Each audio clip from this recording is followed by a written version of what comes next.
Welcome back to Sunday Vibes, one and all. We are back at Clubhouse 5, the best place to watch sports in London. Come this weekend, there's loads of Premier League action coming your way as well. It's just by Leicester Square as well, so very, very convenient. As you can see, Doogie Critchley's joined me, Mikey McCubbin has joined me. And Doogie, we played football last night as a team, didn't we? This man, Jude Baldingham. In the corner. Woo-hoo. It happened. I'm a very average footballer, so I can say this, but I did have the game of my life. I don't really know what was going on. Most of it was by accident, but these guys didn't know it. But yeah, just the ball was stuck. Are we going to talk about the Snelling spin you did? The Bergkamp flick around the corner into volley? volley? To. It was against Snelling, and he didn't really fancy it. But yeah, I did flick it over him and nearly scored. But yeah, it was just one of those weird games. Haven't played in months, and I'm a very average footballer, as I say, but it just happened for me. But McCubbs, Joe, you guys were everywhere. Yeah, McCubbin, the shoe just about held on. Shoe just about held on. Yeah, I've got my right boot. Pair of boots that I bought actually when I joined FD in 2017. So they've done me well. But yeah, one of the basically the toes come away. My foot was coming out of it. And if I'd actually toe punted the ball, I would have broken my toe as a result.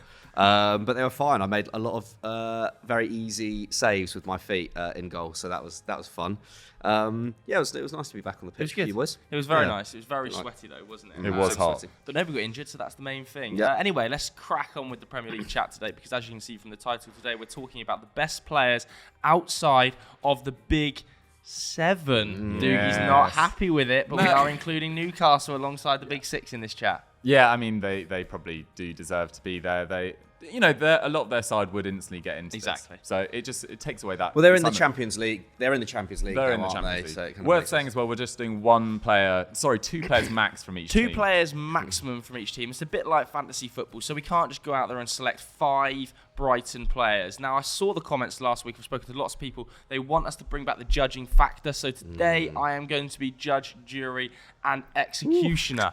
These two boys have each got an 11 to pitch me. I'm going to go through position by position and say who I agree with more. Remember, when we come to the final 11, there can only be a maximum of 2 players from one club. So we can't have 4 or 5 Brighton players in there. Can't have 4 Aston Villa players in there.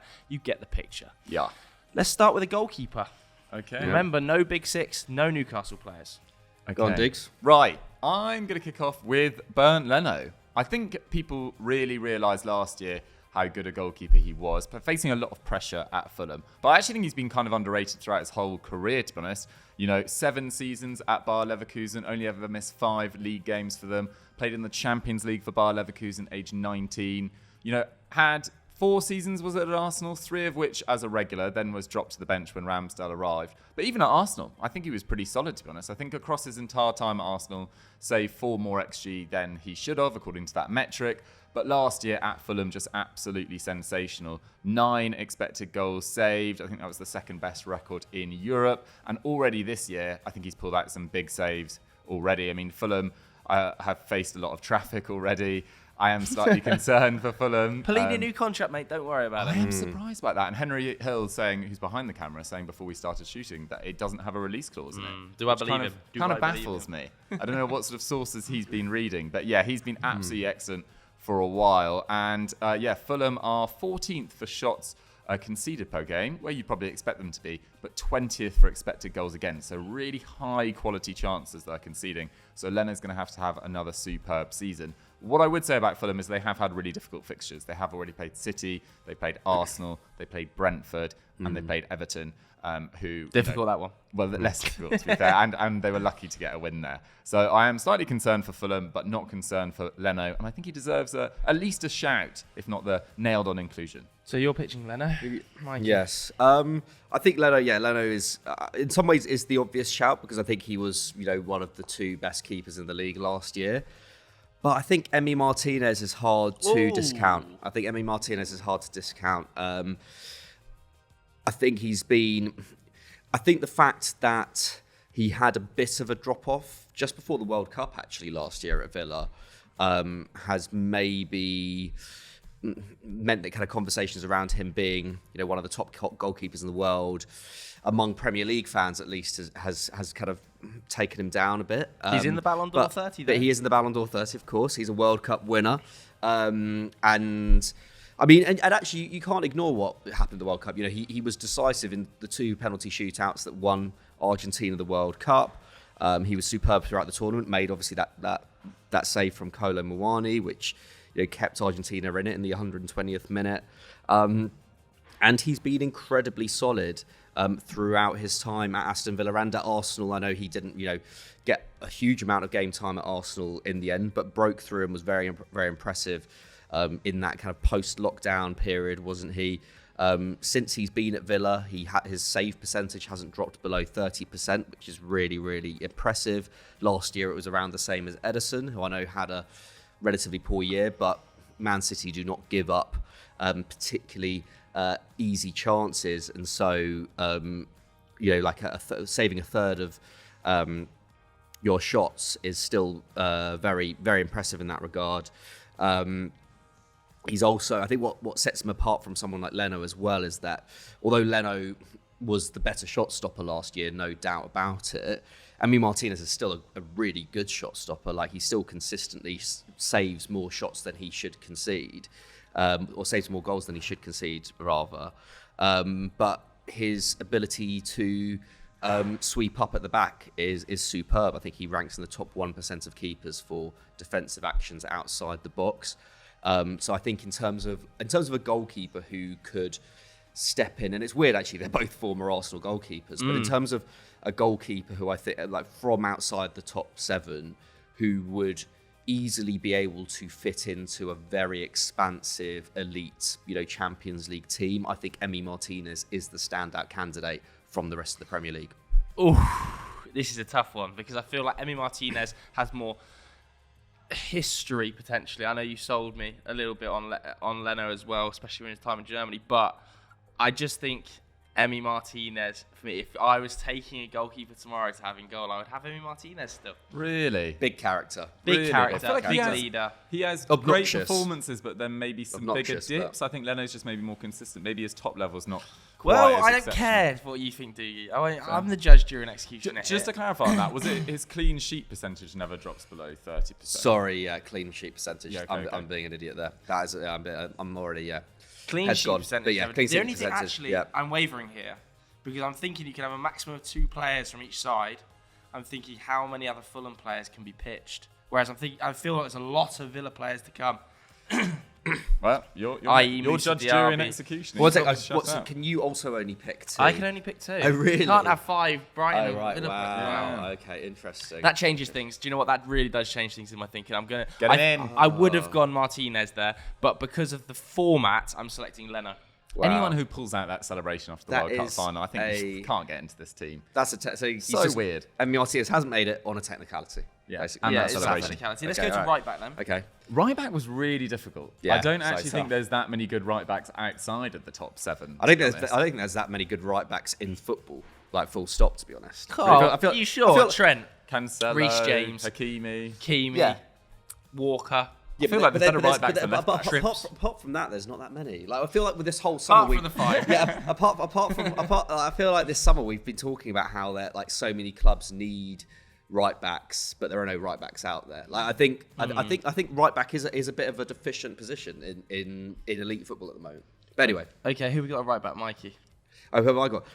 Well, this hopefully this I will can play. see the name written Hopefully down. this will play nicely to you because it's another Fulham player. You can fill up your Fulham quota nice and early. I don't, here. but surely there's another Fulham player Oh to yeah, come. this is actually shot. Yeah, I've actually shot myself in the foot here. Kenny Tete, slim pickings like Dean Kenny said Tete? at right back. There's Kenny not much. Tete? There's not much to pick. I was considering Nelson Semedo, but then I was reading more into him. He actually had a pretty bad year, a pretty inconsistent year last year.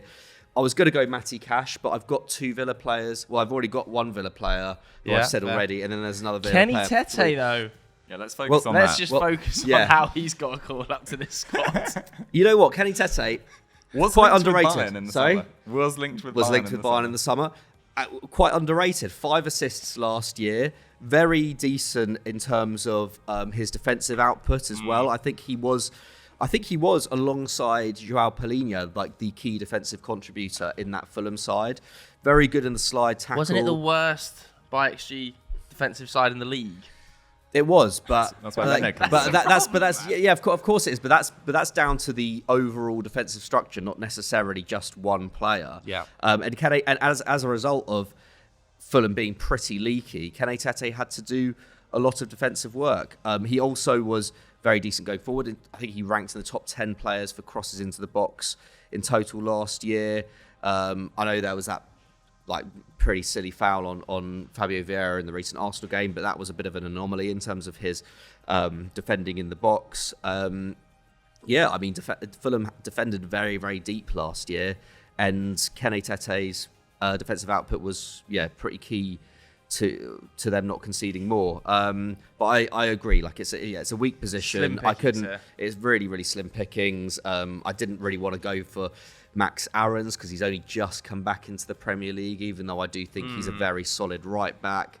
I kind of wanted to pick players who've had a bit of a recent. It's difficult as well because you are, like we said, the format is meaning you can only pick 2 players from one team. Yeah. You've got to really focus on the best players for those 2 roles. So right back does obviously get cast aside. Who have you gone for, Dukes? Aaron Hickey of Brentford. I actually thought it was a reasonable shout, to be honest. Not necessarily the most electric going forward, but the fact that he can fill in at right back, fill in at left back, allows Rico Henry to really bomb forward at Brentford. And he's actually achieved a lot in his very short career to date. So he was at Hearts Academy, then went to Celtic, then went back to Hearts, and was excellent for Hearts, was being linked with Bayern Munich in 2020, was being linked with Aston Villa, was being linked with Lyon, chose to go to Bologna. And I was reading an article yesterday, which was quite interesting, about Serie A scouts actually really rating Scottish football as a sort of untapped breeding ground of talent. Because the stadiums are always full, the atmospheres are always quite intense, and there's a lot of very good players that come out of there. And you've seen that with Serie A clubs picking up Scottish talent recently. Lewis Ferguson's at Bologna now, Josh Doig's at Hellas Verona. But Hickey was sensational last year, the year before that, for Bologna. Got nominated for the Golden Boy Award. Was the first Scotsman to score 5 in Serie A since Graham Souness. Admittedly, there haven't been that many. There was a bit of a gap. Dougie's Scottish roots thriving here. The smile on his face. Scottish roots while wearing an England shirt. Very confused. That is embarrassing. Very confused. Signed for Brentford last summer. I don't think he's pulled up any trees in terms of his ability going forward, but I think he's physical. I think he really holds onto the ball reasonably well. And the fact that he can fill in that right, even deeper centre-back role if needed, which he does for Scotland as well, and at left-back, I think he's a worthwhile utility player to have in this team. I'm just thinking about the rest of the Brentford squad. I've got to really think tactically here about what's still to come. You know, Brian and Burmo, potentially still to come. We're unlikely to see the toss-up is him or Tete, though. We're unlikely to see... Yeah, that is a problem, isn't it? We're unlikely to see... What happens here, by the way? Because if you do fill up your quota for a side, and then one of us has the pressure's on me. But then he's the manager. So you could feasibly change your mind later on. Mate, potentially, but I'm going to try not to. Otherwise, we might have. Do you? Because I think so. Makes it more dangerous. So then there's going to be a point towards the end of the show where we're suggesting players who just can't be picked on Not necessarily, because I'll try and keep it fair. I'm going to have to go with Hickey, though, because I just don't see Tete as a viable shout. I think if Fulham could have upgraded there this summer, then they would have. Let's go to centre-back.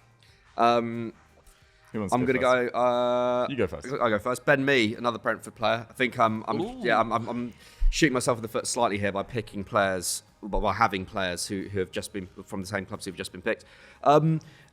Everyone else in my team has played almost every game this season. Ben Mee has not because he's been injured. But Brentford, they were the best. They were literally the best defence outside of the top 4 or 5. Actually, I think they had the best defensive record, bar 4 teams last year. Same for XG. I think only 5 teams had a better defensive record. So Ben Mee being the leader of that back line. Also, I think we need to shout out Ethan Pinnock. I think he's wildly underrated centre back in the Premier League. But I think Ben Mee is just better. I think he's just got more to his game. I think he's a very experienced leader of Premier League back lines. Obviously, his work at Burnley alongside James Tarkowski is well documented. Really held that Sean Dyche side together. And also, his attacking contribution in that.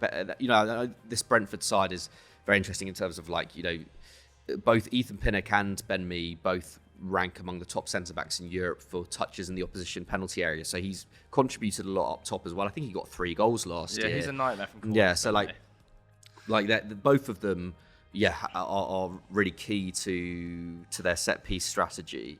I think it just speaks for himself. He's like 33 years old now. He's still performing in a really top Premier League side.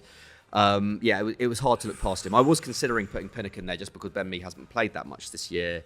But I think once he's back fully fit, Ben Mee will be one of the best centre backs in the league again. It's a problem because Brentford names are totting up. We've still got Rico Henry probably to come from one of these boys at left back as well because he has been so outstanding.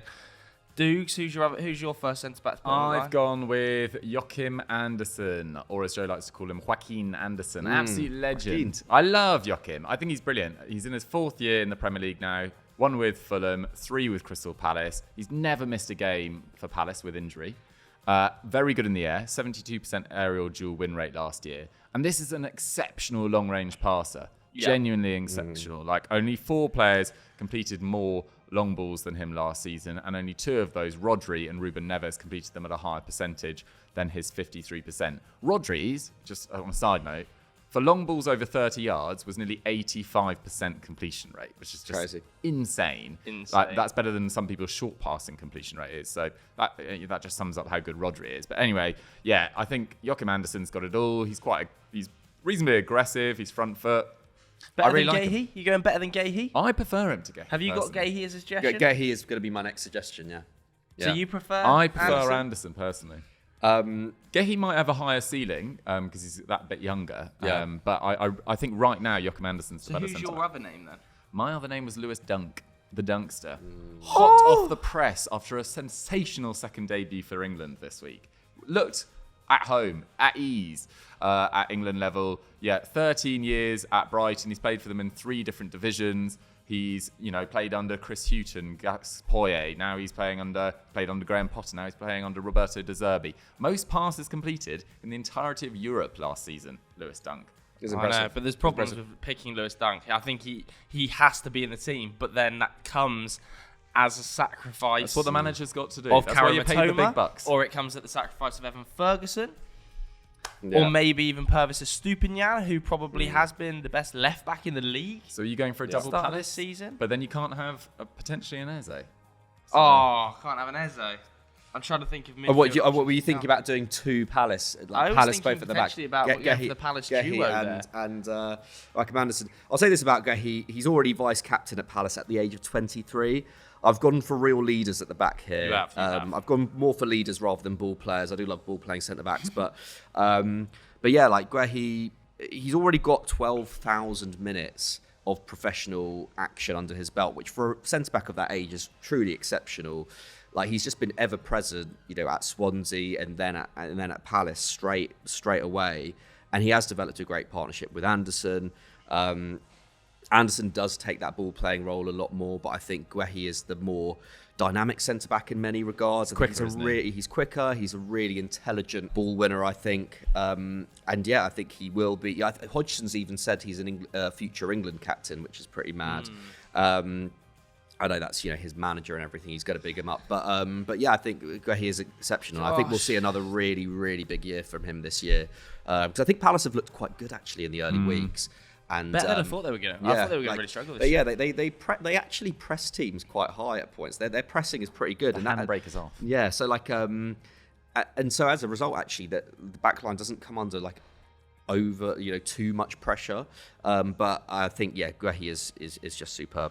And I think he will probably get a move to a bigger club in the next few years. I'm just getting the Premier League table up here because we are already getting to the stage of, like Mikey said, where we're picking a lot of teams early here that I'm worried about losing players off.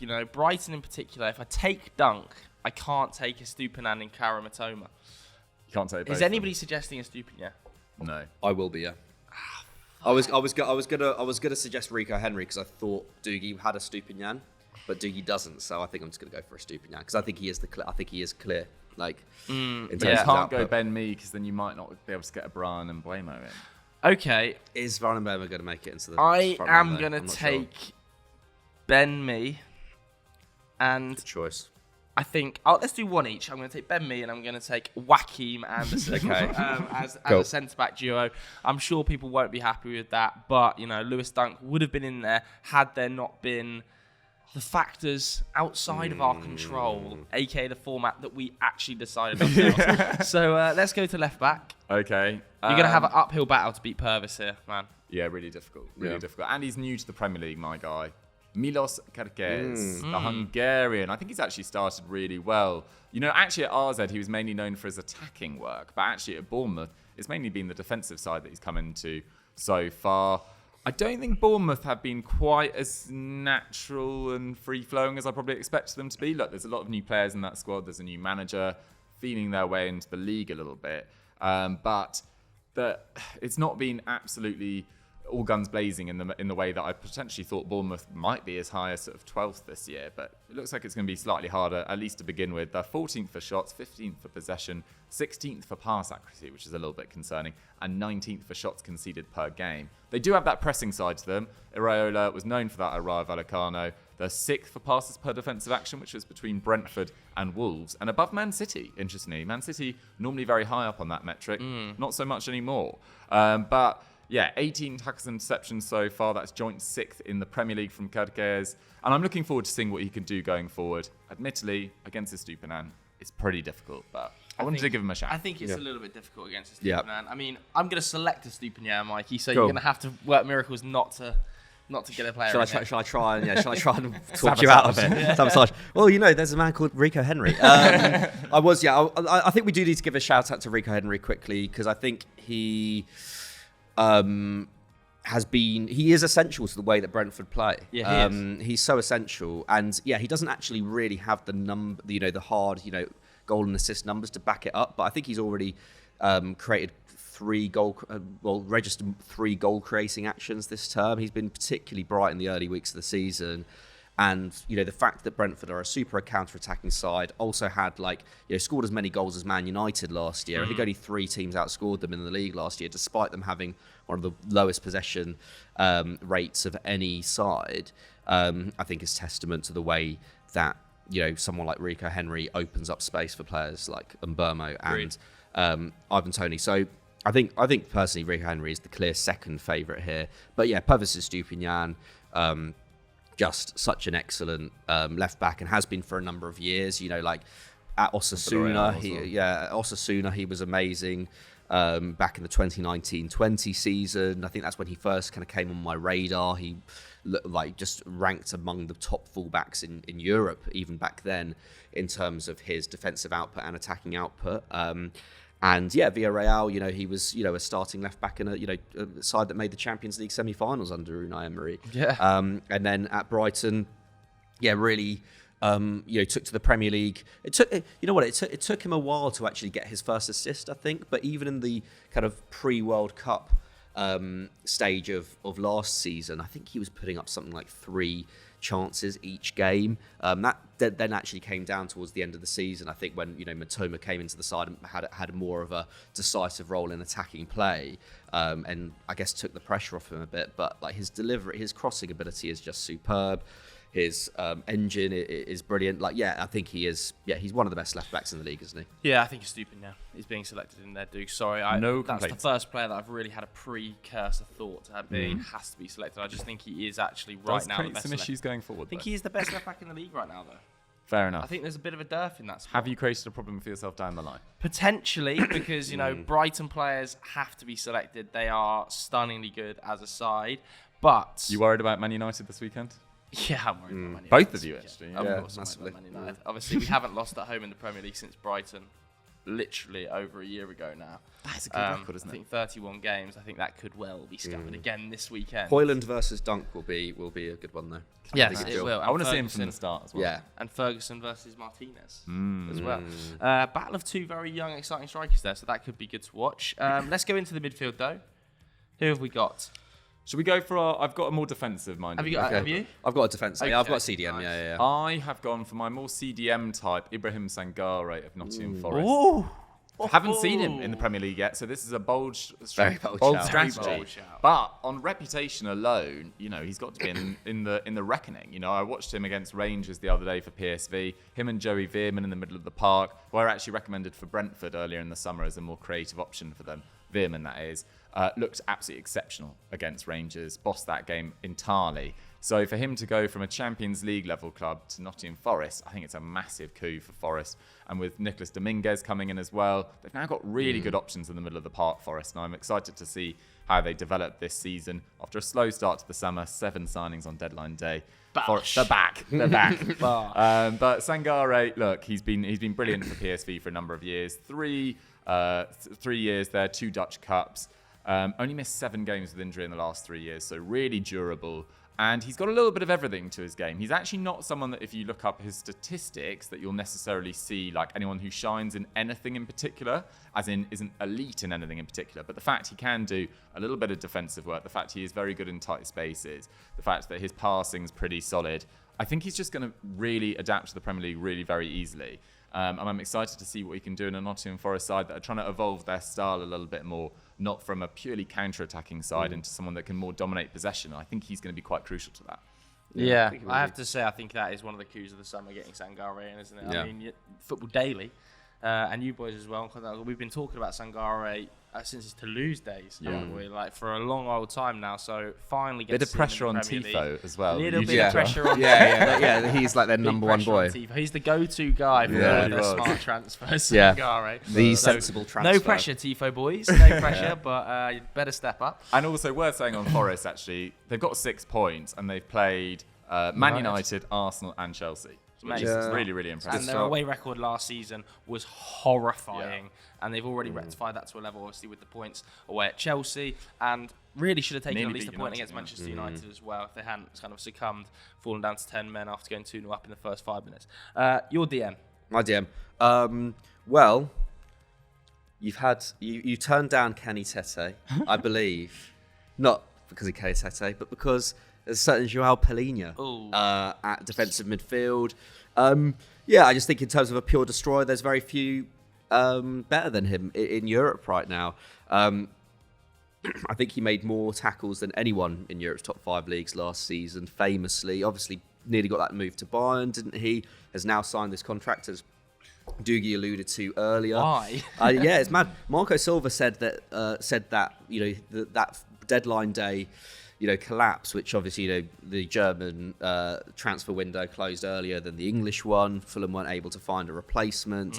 Marco Silva said it was one of the toughest days of Joao Palhinha's life, which probably was, but now he's signed a new contract. So, yeah, it is a bit, He's bit of a quickly tough recovered. one. Yeah, quickly recovered. I wonder how Must much be a clause in There's that. got to be a clause in that. Fulham fans, let us know if Henry's wrong, because it just feels doesn't make sense. crazy. But also, he's not like he's not like a super young player. Like I feel like that Bayern Yeah, but move. Bayern would I'm have not come sh- again in January. They would have, I don't know.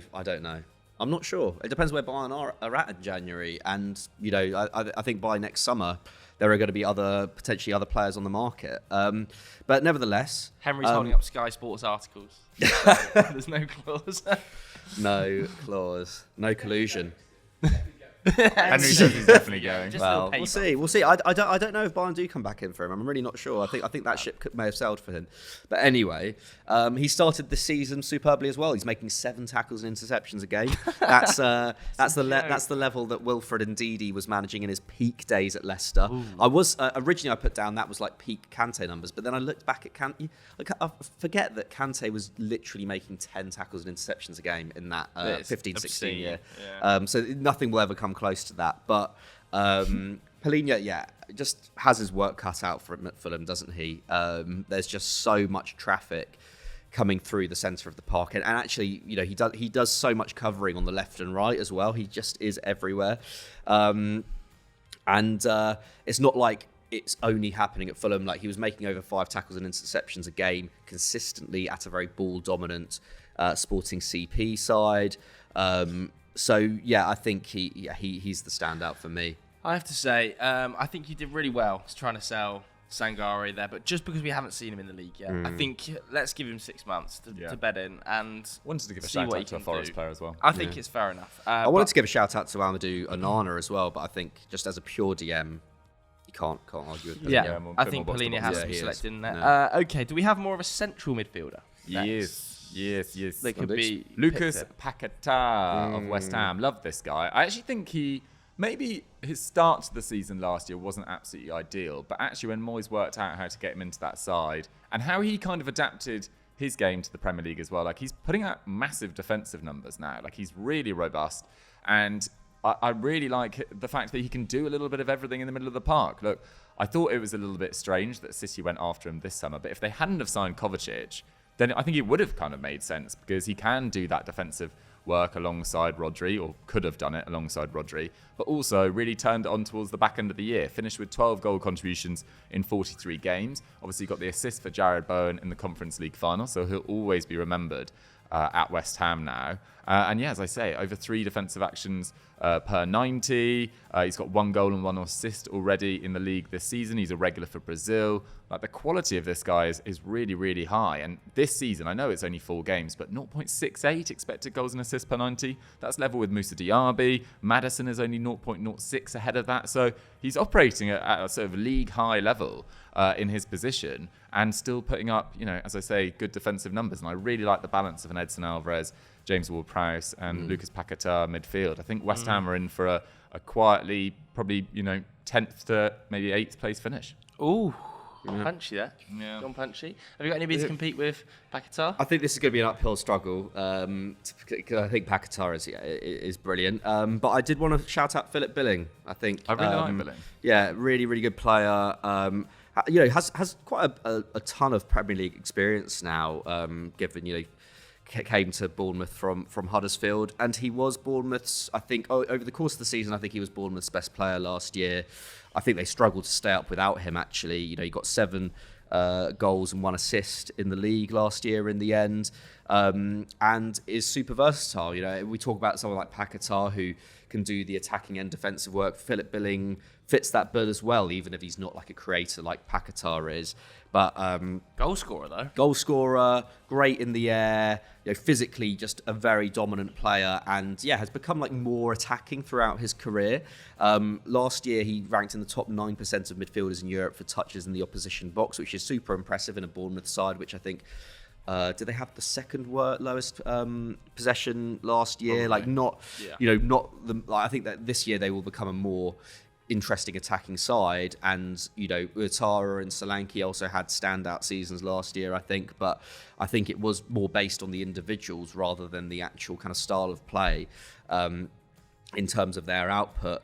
And he played 6 different positions last year. Was playing second striker at points. He's now playing very much just as an attacking midfielder under Iraola this season. His numbers in a number of areas just really, really pop, and I think he's the kind of heartbeat of that Bournemouth team. I think Paquetá is probably the choice, but I think Billing is, I think it really is, one of the best out there. Yeah, I'm going to take Paquetá there. I think he is stunningly good. I really do. I think there's some shouts for Villa players in there as well. Douglas Maybe Luiz, just I on was the thinking outside. of. I think Yeah. Douglas Luiz really deserves a little bit of praise. We didn't even mention Boubacar Kamara when we were talking about about including. the deeper line midfield players in there as well. I think, unfortunately for Villa, maybe they're more than the sum of their parts in that midfield area. There's like John McGinn, maybe not the most sexy name, but does especially under Unai Emery, does an awful lot of work for the Aston Villa side, doesn't he? So I think there are some good Villa shouts in there, but I agree, Lucas Paquetá has to be selected as a midfielder. I think so good. Attacking mids then, this is where I think it does get tasty. I think there's some options here. I think we've gone for the same. I think we might have gone for the same option here. There. Have you? Probably where we've agreed. Yeah. Wow. Go on, who is it? Eberechi Eze. Yeah. I think it's just hard to. I can't think of really someone right now in that attacking midfield position who's got as much as him. There weren't that many other options out there. It was like even like someone like Billing, you could say as an attacking midfielder, you could say Paquetá, but like I think Eze has to be in the team for me. He's just started the season so well. I don't know what your thoughts are, Dukes. Yeah, I mean, he's brilliant. He's leading the league for shots, and he's really taken his game to a new level under Roy Hodgson, who's returned to Crystal Palace, obviously before this weekend's games. Has just gone pretty seamlessly, to be honest. I don't think anyone saw it coming. Credit to Dom Fifield, I think, who works for The Athletic, who was like, no, this is a really good appointment. And everyone, I thought he'd lost his mind. But yeah, Hodgson has done exceptionally well there. Eze, I don't know, there's so much calmness in his game. You know, when you watch a player and you're like, obviously we get the advantage of seeing all the angles. It's like he sees everything on the pitch. He picks out the right passes, the way he dribbles past players, his flicks, his turns, his twists. Like, he's just exceptionally fun to watch, and also super effective now as well, in the same way that James Maddison is. Like, I think they're quite similar in terms of their skill set and how brilliant they are to watch. Free kicks, corners, the lot. The touch against Scotland, there was a ball, I think it was Carl Walker, zips over the top and he takes it first time behind. And they were hammering him for missing the chance. I just thought on his weaker foot, it was a really good save. Really good save. And like he did a pretty good job with the shot. And yeah, he's 5th for chances created in the league. He's 1st for shots, as I said, level with Odsonne Edouard. Who saw that coming at the start of the year? So yeah, I think he's got to be in there. Yeah, he's like a nailed-on England squad member now as well. For Yeah. me. Like one of the names you just have to take. Yeah, if I was someone like Mason Mount, I'd be really worried, because this is a guy playing at the top of his game right now in a similar position that Mount wants to play. And we were talking about Eberechi Eze potentially getting, £70 million moves to Manchester City in the summer. And I don't think if that move had happened, anybody would have gone, that is crazy. Yeah, what why? Man City Or they wouldn't doing. at least go, why are they buying Eze? Yeah, Like, it makes sense. It's very, very, very, very obvious what he adds to the side. So I think Ed in the 10, I think is a very good selection. So that leaves us a midfield three of Polina, Paqueta, and Eze. But that is the Palace done. Palace gone. done That's and fine. dusted. I'm So- fine. That's Odsonne fine. Edouard not coming Yeah, in. no. I mean, Michael Elise not even being I didn't thought put- I of didn't as a think of him, contender. actually. I was thinking about him for the right wing position, but I've just got someone who is just a bit more proven. Okay, that's Fulham gone as Fulham well. gone. Yeah, that's fine. Obviously Unless Brentford's we gone, want to put Raul Jimenez in. and you've got one option open from Brighton and one option open from West Ham remaining. Have we got an option from Villa remaining as well? You Got have two from two Villa. options from Villa. We haven't actually had a Villa player yet. That is crazy. And I think there's big debate in the right wing slot between two players here for me. Yeah. Okay. Do you want to take away with the right wing? I'll go for it. Yeah, Jared Bowen. I was considering Moussa Diaby, but I think Doogie's got him. Of course, yeah, snuck in early. yeah. Sent his team into the chat early. So, did do that actually. That was a dick swinging move. That it was like, this is my team with lots of great players who you Don't would pick otherwise any of have. them. Yeah, don't pick any. I of did these. make some changes once we established the rule. Yeah, no, we've I think we've got quite a good mix actually in terms of our two teams. But yeah, I think Jared Bowen is a real standout for me. He's had a great start to the season as well, which helps. You know, recency bias and whatnot. But that goal against Brighton, I think that's one of my favourite. You know, maybe my favourite goal of the season so far. Actually, that to the touch is just so beautiful. He's got a great understanding with the aforementioned Paquetá. So True. I mean, we've gotta if think about balance you want a there. bit of chemistry in there. Yeah, I think, and especially again with Paquetá and Ward-Prowse now putting in balls in behind, like someone like Bowen, it's just that's his bread and butter. Like he was, he played more as a centre forward at Hull, and David Moyes, after the first game of the season, even said that he was considering using Bowen as a centre forward at some points this season, which, considering that Mikel Antonio is still relied upon very, very heavily, and is injury prone. I can see Bowen being used as a centre forward later in the season. Obviously, scored the last minute winner against Fiorentina in the Conference League final. Like, he has that ability to really take a game by the scruff of the neck. He is a real game changer in that sense. His output this season is level with someone like James Maddison, who has been getting heaps of praise as the signing of the summer this year. And he did have a bit of a down year last year, but he still got 6 goals and 5 assists. Like, his output in general Scored has the winning been goal in the Conference League. in the Conference League final, exactly. So he is still superb, and yeah, I think he got 3 goals and an assist in the Conference League in general. So, like, in terms of his overall output, was great, and I think he's since breaking through at Hull. And he broke through quite late. I think he was like 2021 before he started getting proper minutes. He had to start out in the non-league as a teenager before getting that move to Hull. He's never I think there's only been 2 seasons in his professional career since breaking through where he's failed to hit double figures in the league. He's never not hit double figures for combined goals and assists. So I think his output in general and his general, it's weird because he doesn't. There's not like one area of his game where it's like this guy is like world class or whatever. But I just think his overall ability, like he's just always very, very solid. I never, very rarely see him have a stinker really. I think he always contributes even when he's not scoring or assisting. Yeah, I think Jarrod Bowen is stunningly good. Like, I remember putting out a tweet last year where I was asking, I said I thought United should sign, or it might have been the season before when we signed Anthony. It was like I thought United should have gone for Jarrod Bowen. I got cooked for saying United should have gone for Bowen over Anthony. And I would still probably take Bowen over Anthony. I think he's just so consistent. Like he's underrated, man. He should have been in that England squad. I think he should be in the England setup. Jarrod Bowen. He's probably the most harshly treated of the forward line right now. It is, but you know, in terms of output on the right hand side, like I think it is more of a gettable location than the left hand side of England's forward line. Potentially. Depends where. I mean, Southgate tends to use Foden off the left. Yeah, but behind Saka, there isn't an awful lot of natural right wingers, is there? It's like Foden's getting played out there. Sometimes we're pushing Sterling, but he's not been involved recently, has he? So I think left wing, there's just so much depth with like Grealish, Rashford, Foden. On the right, it feels obviously Saka is the outstanding. He's going to start every minute, but there does feel like there's a potential space there for a player like Jarrod Bowen for me. Who are you suggesting, Musa? No, I'm not. I've actually got Musa Diaby on the left-hand side. Oh, which you can play give yourself a really tough gig. What have you done? Which you can play there. He's only actually ever played 2 fewer games on the left-hand side than the right-hand side. But you're competing with Carew over there. I know. I thought I wanted to get. I thought Karim Matoma was a nailed on, so I wanted to give him some competition. I thought Musa Diaby would be the best competition for him. So I've gone with Brian Mbeumo of Brentford. Oh my! This has really put me in a difficult position because he has been brilliant. Not just this year, pretty much every year he's been at Brentford. And look, Brentford have had some good fixtures. They've had Spurs, Fulham, Palace, and Bournemouth.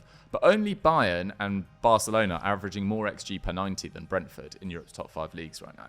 I think that's really, really You've impressive. Put me in such a difficult position. And his output for a 24-year-old at Brentford, no disrespect to Brentford, but not, up until recently an established Premier League club, 18 goal contributions, then 11, then 17. He's already got 4 in 4 this year. He's at 0.95 XG per 90. Absolutely insane. He has had 2 penalties, though. He has had 2 penalties, but he's scored 4 goals from 7 shots this season. And it should have been 5 as well. Do you remember the chance he missed against Bournemouth? The touch as well. Then he makes it up for it with that sensational goal. But I think he, on form, has to be in there. Has to be. Wow, it's put me in a really difficult position because I would have. You're looking at me, leaning in for like a I would have nailed on taking Musa Diaby on the right, but oh wow, I think I'm going to take Brian Mbeumo. Wow, really? Yeah, over Jarrod Bowen. Wow. I think I'm going to take Brian Mbeumo over Jarrod Bowen, and it's tight. I just think Mbeumo just. In terms of underrated players at this stage, yeah, man. Given that Ivan Toney's dropped out that side, can I take? I can't take Mbeumo. Really I've already got Hickey and me. Wow, tap in. It's Jarrod Bowen. Congratulations on that one, buddy. Has to be Bowen because I can't take Mbeumo. On a technicality. Another technicality pick there that's gone in Mikey McCubbin's favour, which is funny because I said I wouldn't take Martinez because there was going to be probably 2 Villa players I would select. Yeah. And now you've pushed Diaby out to the left.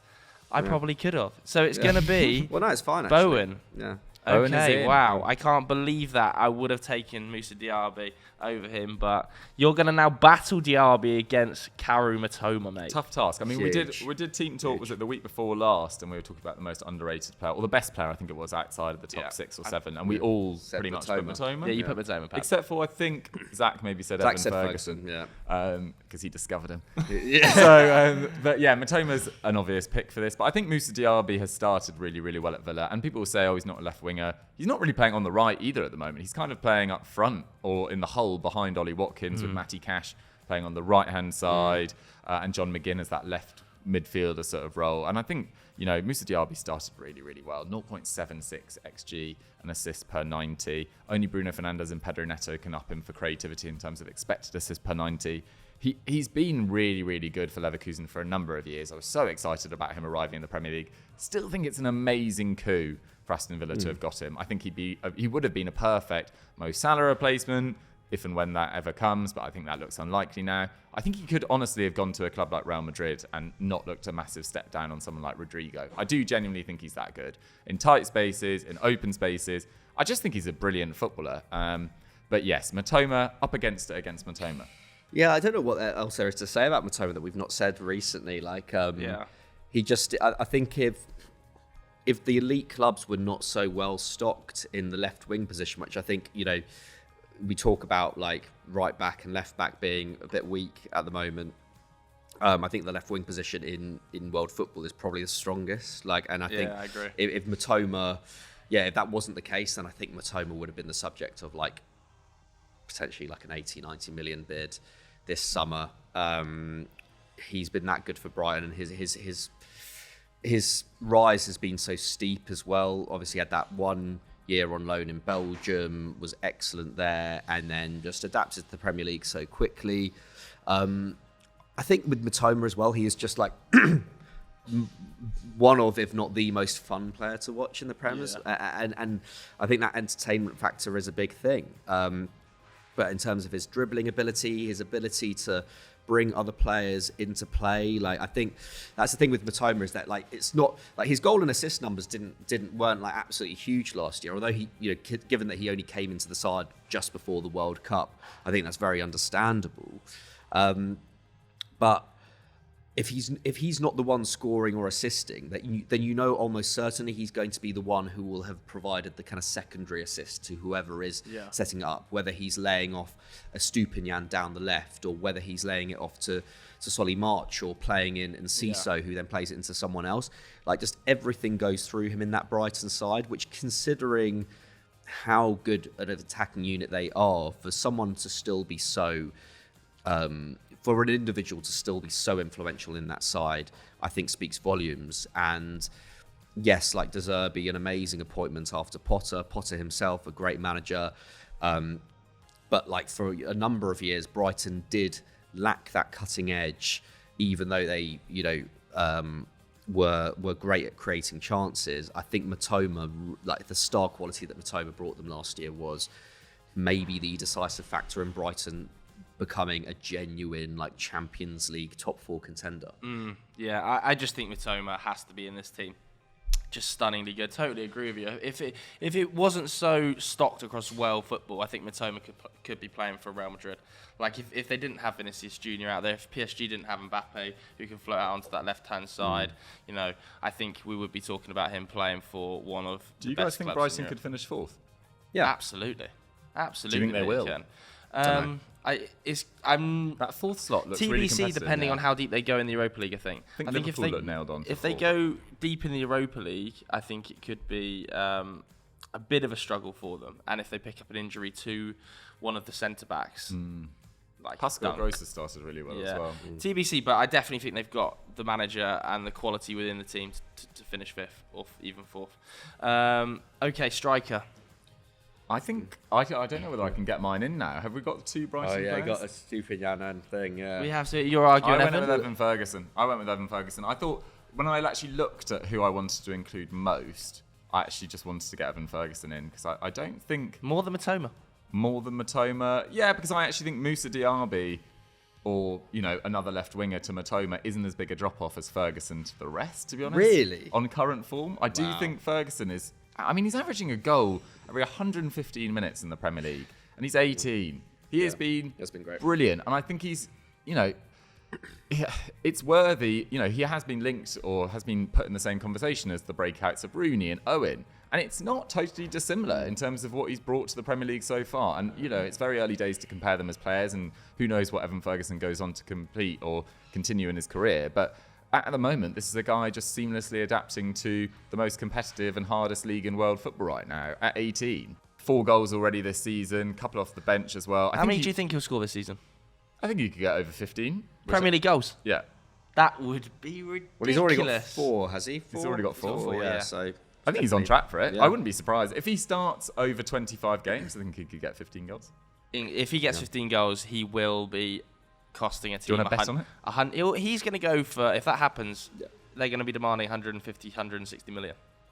I think 100.